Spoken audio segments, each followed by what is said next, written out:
Last week, we started the defensive side of our drafts, drafting the best Ohio State defensive players since 2002 over the past 20 years. Today, it's about the linebackers. This one's tough, possibly tougher than you think. A 3-round draft, drafting the best Ohio State linebackers over the past 20 years. You don't want to miss this fun episode of Locked on Buckeyes. You are Locked on Buckeyes, your daily podcast on the Ohio State Buckeyes. Part of the Locked On Podcast Network, your team every day.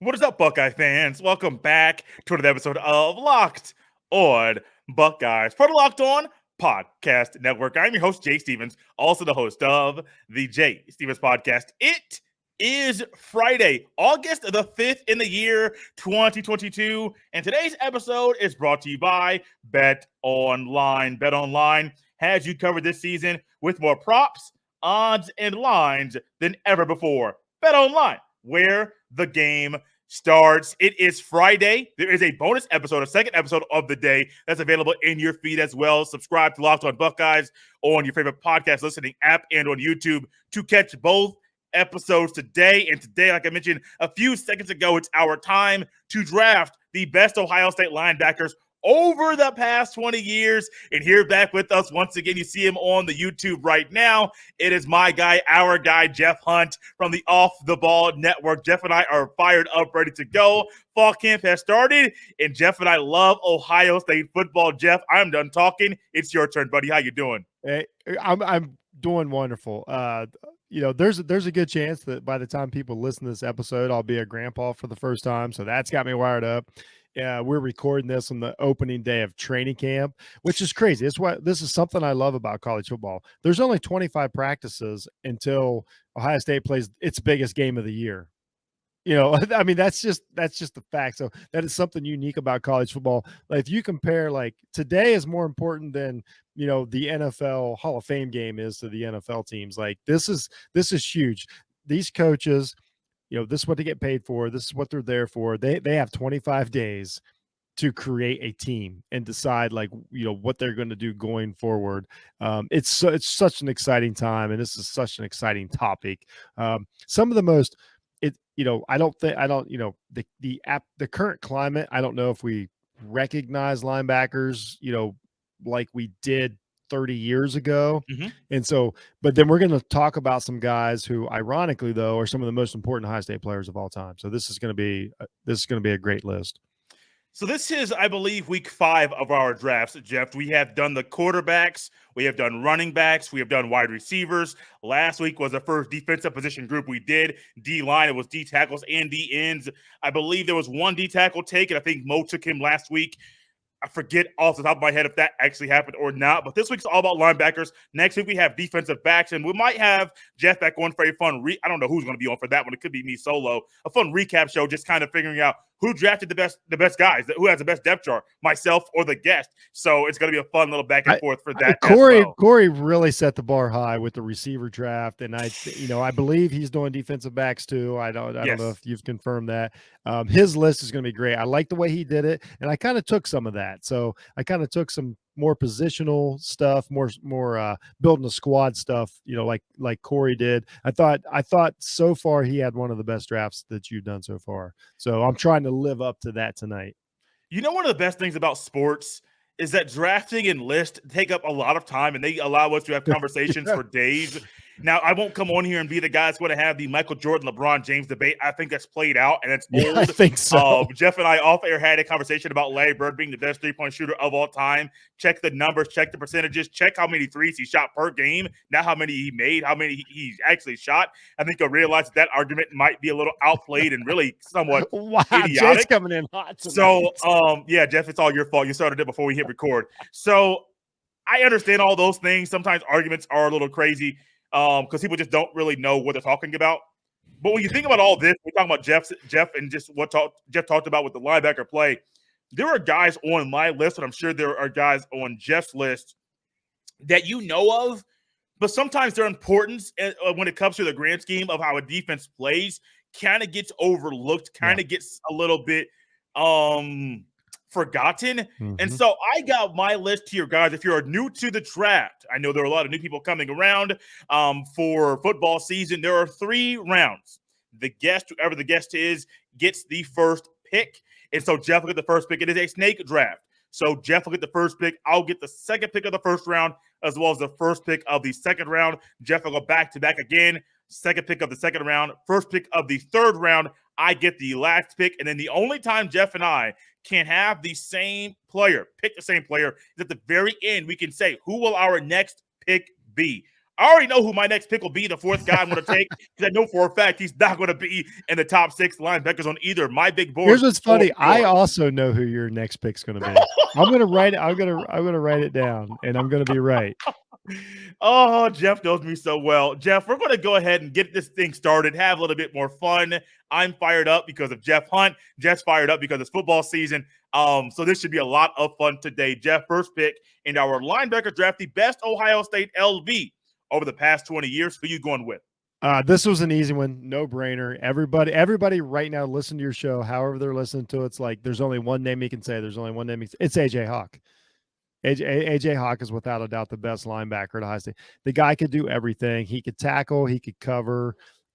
He was smart. He could read defenses. And yes, he played in a time where it was different. But that was his job at the time. He was actually pretty athletic, pretty fast, for a guy that could also play downhill, like he could. He had a great Fiesta Bowl, the famous Fiesta Bowl against his brother-in-law, Brady Quinn. Yeah. He stepped up in every game. He actually stepped in the national championship game in 2002, which, you and I talked about on your podcast a few weeks ago. AJ Hawk actually played in that national title game as a freshman. So, he was just always there. He was always ready. He had 4 great years at Ohio State, an absolute Ohio State legend. I'm taking AJ Hawk first. Had a great NFL career too. So, he backed it up with a good NFL career. So, that was a no doubter for me. We are here with Jeff Hunt from the Off the Ball Network. This is Locked on Buckeyes. We are continuing our drafting the best Ohio State players over the past 20 years, and also kind of celebrating Ohio State's 2002 national championship win as well. Jeff just went with the first pick in this draft. He went with AJ Hawk, who was also, as he mentioned, on the national championship team that Jim Tressel led during the 2002 season. Snake draft, I have the next 2 picks. You kind of made this kind of easy for me because I wasn't sure which way you were going to go. I almost had something else to describe that linebacker. I'm going to leave all of that comment off air. I'll say it to Jeff later because Jeff will get a good kick out of that. Number 2, second pick in this draft. This one is actually tough. It's just I get to go back to back. It makes it easier for me. I'm going with James Laurinaitis. Of course. And I had a little kind of prerequisite or a qualification for guys that are on my big board. I didn't do a yes and no list at this time. I just went with who my top 6 guys are. And so my 2 qualifications, may be kind of easy, but this one, it gives you a little bit of a bonus as well. 100 plus tackles in a season. That was a requirement. Like, you are literally not getting on here if you don't have 100 plus tackles in a season. Number 2, you got a bonus if you had at least 5 tackles for loss in that same season. And then, of course, if you have interceptions and things like that, if you can be able to guard a little bit, cover a little bit as a linebacker, which is a huge plus, you get to be on there as well. So over James Laurinaitis' 3 years that I actually have numbers down for, in 2006, I believe this year is correct, he had 115 tackles. The next year, 121. The next year, 130. And you had tackles for loss all 3 years. 4.5 tackles for loss the first year, 9.5 second year, 7 the third year. He had 4 sacks 1 year, 5 sacks the next, and 4 the last. In 2006, he had 5 interceptions. Now, I know numbers don't tell the whole story. I think the film confirms what the numbers say, and the film actually might make it be bigger, his play and his qualifications, and just really not analyzing him as a player. So as I have my notebook, like I literally have notes here and everything. It is James Laurinaitis at number 2 at this draft. I'm going to give Jeff some time to comment before I take the first pick in the second round. Yeah, he was number 2 on my list too, and I just want to back that up by watching him play. Backed up, one of the best play recognizers at, before quick, the man. snap, that I ever saw.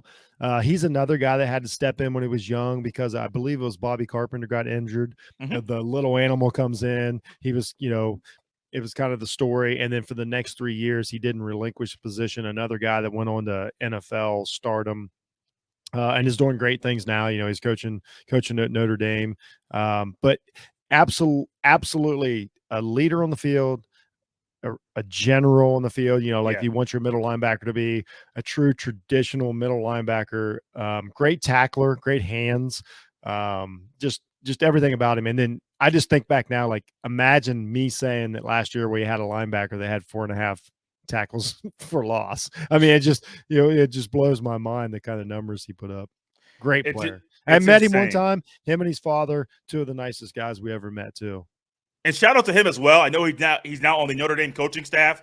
I'm excited for him to be a coach, man. Like I'm excited for him to be able to take this journey, be with his former teammate as well, and Marcus Freeman. Those two guys reuniting over there in South Bend. And so I'm excited to see his future as a coach at Notre Dame and just in college football as a whole. The first pick of the second round. This one was also a no-brainer for me. Once Jeff took AJ Hawk, this is a no-brainer. Here's what I want to say. Now that I've heard your criteria, I don't know where you're going with this anymore because we have different criteria, which is what I love about this. Well, I think once you hear some of the numbers that I kind of saw and kind of confirmed what I saw with my own two eyes during the 2012 and 2013 seasons, I think you'll kind of realize why Ryan Shazier is my guy. I don't understand. I really wish. It's unfortunate that his NFL career got ended short abruptly, because if it wasn't for the injury, I think he would have been one of the better Ohio State linebackers that got to go to the NFL, that played in the NFL, because his NFL career should have been really, really good. Now, the numbers, Jeff, you heard some of my criteria. 100-plus tackles in a season, you get there. That's a requirement. 5 TFLs or more, that is something that gets you a little bit of a bonus. In 2012, he had 115 tackles. He followed up the following year with 144. Like, just insane, stupid numbers, bro. In 2012, 17 tackles for loss. During a year when you're under probation, 17 tackles for, you guys understand, I love ball. Jeff loves it as well. Truly, that was truly one of the greatest years an athlete ever had at Ohio State. Like him and Braxton Miller that year were the only thing that kept Ohio State from a 2 or 3 win season. It was unbelievable. Shazier almost single-handedly won the Florida game, but that's sadly when he went out, I believe, with one of his first concussions, or not first, but when he started losing time because of it and missed some time. He was dinged up in that game. And, his NFL career was never the same, or what it could have been, like you said, because of how hard he played at Ohio State and the choices that he made. And absolutely an absolute phenom at what he did. Now he might be a safety, or he's probably like that bullet position. But then they just needed to lean on him, and they're like, you go tackle everybody. And he did. Him and Carlos Hyde, that's another guy that they put a lot of weight on his shoulders. But Shazier was really high on my list. And another legend, a Buckeye legend. And amongst Buckeye fans, he is one of very favorable. 23.5 tackles for loss during the 2013 season. Goodness. So you thought I was going crazy for the 17. When I saw 23.5, part of the reason he wasn't higher is because I think that Hawk and Laurinaitis were better as crazy. They were sure tackle. All four we have so far. They're sure tacklers, strong tacklers, good hands. I just think that they played in an era when if you covered in the way that they did, you got to boost up up my big board, and so that's they didn't have Devontae Smith. They weren't covering Devontae Smith in the slot. No, I mean that's the difference. But that's not their fault. But it's a different game. So and Shazier was right at the breaking point. Second pick of the second round, Jeff. It's your turn. I don't know where you're going with this one. You have no idea. No, I might. But it's just fun. Jeff and I don't discuss this stuff beforehand, so I'm curious to see where Jeff goes right now. So I took a tip from Corey a couple weeks ago when he did the wide receivers, and he got me thinking like, oh yeah, maybe we need a squad. We need a group, a position group. And this guy, honestly, one of the most important guys in Ohio State history because of the national championship and everything. I actually went with Darren Lee. I know that his stats aren't up there with everybody, but as opposed to tackles, this guy played the edge of that defense. Yes. And if you listen to the guys he played with, anybody that knows like what these Sam linebackers and stuff and their responsibilities and what they got to take on with the tight ends and everything, like everything has to be perfect. And then he made one of the greatest plays ever in the national championship game. Everybody remembers when he sheds the block, tackles the tight, running back in the backfield, basically ended that game. But when you really go back and look what Darren Lee did, he's one of the most athletic linebackers in Ohio State history. He was just there. He changed positions after he got there. Famously, Urban Meyer didn't even really want him. Luke Fickell, talked him into being there. He just happened to be play against my son as a quarterback at New Albany High School here, and not too far out of town. But in all honesty, he is a guy that played his position better. He's the guy that we've been missing for like 5 years. Yeah. Is Darren Lee. If we have Darren Lee last year, we go to a national championship game. Like, I really feel that strongly about how he did his job, and he made the job so much easier for like Rayquah Mcmillan and Josh Perry and those guys. So I went with Darren Lee as my next pick. That was unexpected. I'm sure it was. You're going off the grid once you mentioned Corey and how Corey drafted in his strategy, but that was definitely off the grid. That was one that surprised me. He's also not on my big board because I was going a little bit of a different. I did want stats to kind of be a factor in how I decided things. Totally good. But I love your strategy and you thinking and kind of talking about the importance of a player. And he just lived in the backfield. Man. He was a disruptor. Like, he did his job perfectly. He was just always there to break up a screen pass or just to make a quarterback think. And if you have to think, then now you've got a sack. You know what I mean? With Joey Bosa, when you got Joey Bosa, like, if you can just make a quarterback think for a second, then you've helped. It's just, he was an unsung hero. Did his job, very vocal, always brought the energy. Just really like a guy. We're here with Jeff Hunt from the Off the Ball Network. This is Locked on Buckeyes. We are continuing our drafting the best Ohio State linebackers over the past 20 years, kind of our way to celebrate what's happened over the past 20 years of success at Ohio State, as well as celebrating the 0-2 national championship win over the Miami Hurricanes. Check out the Jay Stevens podcast. Actually, Jeff and I had an episode that came out this week recapping and kind of going through what that game meant. The upset we took some heat. We took some heat, Jay Stevens. It happens, man. It happens. Can't make everybody happy, but you can make us happy by talking about that very game. We are through 2 rounds in our snake draft. Jeff went with the first pick overall, pick AJ Hawk. I went second overall with James Laurinaitis. I had the first pick of the second round, went with Ryan Shazier. Jeff went with a little strategy, second pick of the second round with Darren Lee. Last round, one more round to go. Jeff, it's your pick. Who you going with the first pick of the third round? This was tough. I really wanted Shazier here. That was going to round out my squad. I couldn't get past him. I love this kid, coming in. He wound up being one of the it's so weird because we don't talk a lot about him. A lot of those 14 guys kind of came and went so fast that we forget just how great it was. Rayquah Mcmillan is my next pick. I loved, I remember he's one of the first recruits that I'm like, okay, we stole this recruit out of Georgia. This is a big deal. And he came in, he took the job. He was a great middle linebacker.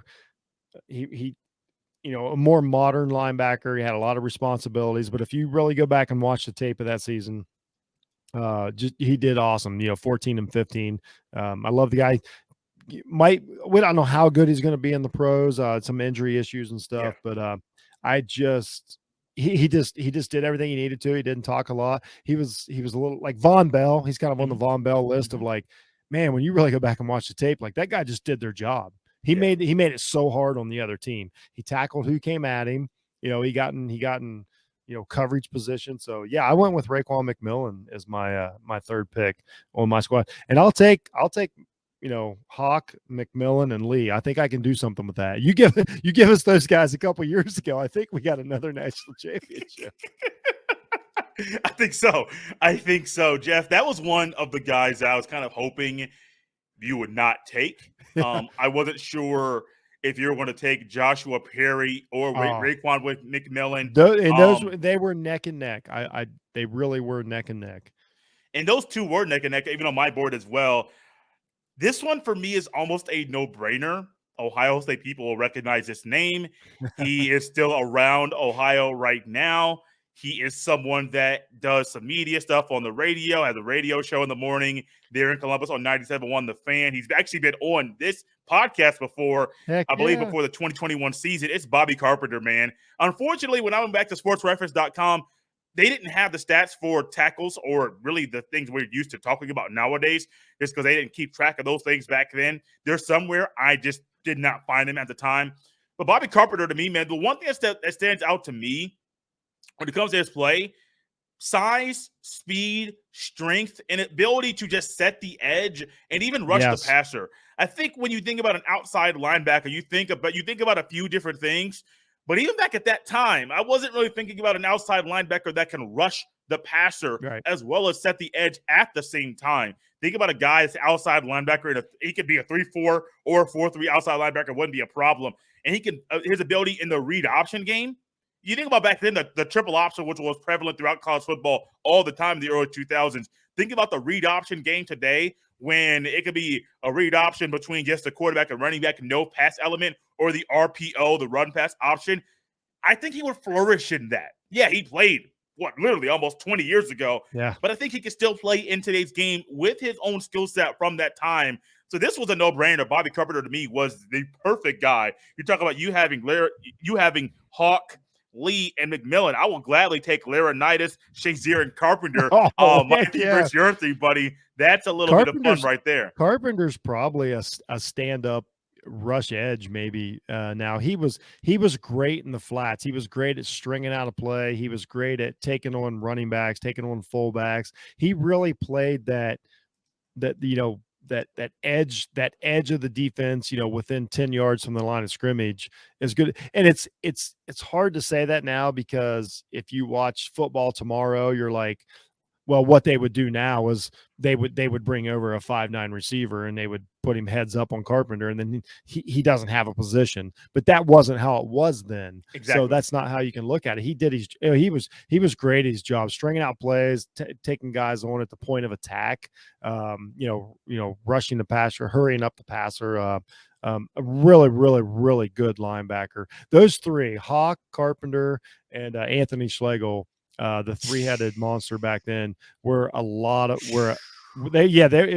were devastating. And again, it was a different world. I know it's only been 17 years or whatever, but it was a different world in football. And those guys were tough. They were hard-nosed, and it was hard to get by them. Jeff, quickly, who would be your next pick? I went with Matt Wilhelm. Just a great old school traditional linebacker, starting linebacker for the national championship team in 2002. And this was a guy that, he called out the plays and everything, and then he just went and tackled everybody. He had a great national championship game, some great games against Michigan. So I decided on Matt Wilhelm just for sheer, man, if I gotta go, if it's us versus them, I think I got a shot with this guy behind me. Big, rangy, middle linebacker. AJ Hawk, kind of evolved after that. But at that point in time, at the end of the run first football generation, Matt Wilhelm was a guy that you wanted on your side. Yes, you did. I remember watching the 02-03 Fiesta Bowl, and I was like, oh, old school football, big old bad boy shoulder pads. I miss those days. Hat on a hat. My next pick, you may have guessed it. I don't know if you got it. People that listen to the podcast, you know how much I love Pete Werner. He was my guy, not only because I got to watch him in high school a lot. I got to watch him also progress and evolve as a football player. And he was not going to be on my big board. I knew that going into it. I don't think he's on Jeff's big board. I don't think he would, if I was to put a list of top 10 linebackers, I don't think he would be on that list over the past 20 years at Ohio State. but he meant so much to the football team. He meant so much to a group and a unit that really didn't have one guy who was a star. They had guys that were just literally guys, and him being solid at that position helped him be a day 2 pick of the NFL. It helped him. I do believe he's going to be a starter for the New Orleans Saints this year. I see no problem with Pete Werner being that guy, and to me, honestly, it was a no-brainer. People will realize my 4th pick is probably going to be somebody who's off the grid, someone who has a little meaning to me as an analyst, a talking head, things of that nature as a fan. So I had to go with Pete Werner automatically. It just made sense to me. I think that's the right pick. He did everything he was asked to there. I was really hard on him through the years, but I think looking back, the Pete Werner did what was asked of him, and a lot of times what was asked of him was unfair. And I think we realize that now. I think everybody realizes that now, that he was put into positions. I look back now and I look at the plays that I griped about Pete Werner, and I was screaming at the TV. I was really yelling at the coaches, because this kid was just doing what he was told to do, and he was put in an impossible position. He was putting in this like hybrid safety position. That's not what he is. And he proved that. As soon as he got the NFL, he got better, which means that he was out of position the entire time in Ohio State, but yet he did what he was asked to do. He made some great plays, went to a national championship game. What else can you ask from a guy? This is one that his career at Ohio State will age better as time goes on. And I would, if I ever see Pete, I will personally apologize for a lot of the flack that I gave him over the years, in retrospect. Jeff, there's one glaring hole in this. We're going to close the show out with this. I wasn't going to go this route, but I do think that Jeff and I know each other well enough to know that when we look at this list and we made our big board, I have numerous guys from Jim Tressel. I have numerous linebackers from Urban Meyer. Urban Meyer had great linebackers at Florida as well. So that's kind of one thing you expected. A tough team, a tougher team that's tougher than you, and really good, almost elite linebacker play. That's one hole with Ryan Day. Everybody can talk about the secondary has issues or the D-line is not this. But if you get good elite linebackers at Ohio State by recruiting them, your defense will be better. And I do honestly see why in recruiting, I'm not the biggest recruiting guy, but when the quick glances that I see, I understand why guys that are maybe a 5-star linebacker gloss over Ohio State. Yeah, offense is set right now for the recruiting class. Defense, no. I completely understand it. Not just because of the coaching changes, but because Ohio State under Ryan Day has not had elite linebackers and hasn't developed them. I mean, there's a chance that right now Ohio State could have 2 starting linebackers that were formerly running backs in college, made the transition to linebacker at Ohio State. That's a shot at your recruiting. So that's all I'm going to say about that. Jeff, close the show out. At the same time, let everyone know they can follow you on Twitter, your shows, and things like that. But that's one glaring hole for me, is that Ryan Day has no linebackers on this list. And even in the next pick, I picked Pete Werner. But I do believe Pete Werner was a guy who was recruited under Urban Meyer. So there's that. Yeah, no, you're exactly right. We're not going to get too negative about it, but all we're saying is, here's what we're saying. Somebody step up. Like, I don't know who the next great linebacker is.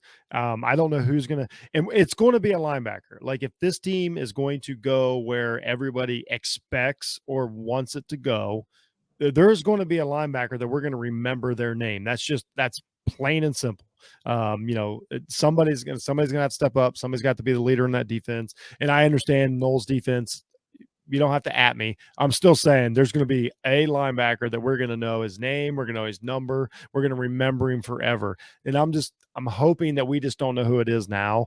It's been a couple years. It's been kind of odd, but also football's changed too, to where I also don't remember a lot of middle linebackers from other teams either. So I'm going to be fair. So, outside of Alabama, who's got an absolute monster down there, the best player in the country outside of that. So that's it. I'm going to be hopeful in this. This was fun. This was more fun than I thought it was going to be, remembering this. Every time I'm going through these names, I'm remembering plays, and I'm remembering like times that we shared. I remember buying my son a number 1 jersey because Marcus Freeman was his favorite player at the time. So all this comes up, and I wish that if I could go farther back and start talking about 80s and 90s linebackers, that is what I was raised on, those guys. So it was a lot of fun, Jay, and thanks for having me on. Yeah, you can find me Well, I'll be kicking up soon with Jeff Needs Sports. Got a lot of stuff going on. I'll be doing the Buckeye remix every week after the games. I got some pregame stuff coming up. And then, of course, go to Off the Ball Network and check out all my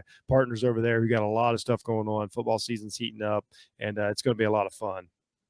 You guys, you can follow me on Twitter at jstevens07. Make sure you check out the observations from fall camp. Fall camp started just a day ago, and should be in your feed right now, a shorter episode recapping some observations from fall camp and a little recap from some things that happened via summer workouts as well. There's a special category when the Buckeyes grade players that I think about 6 or 7 players got that honor. Trust me, you'll want to check that out as well.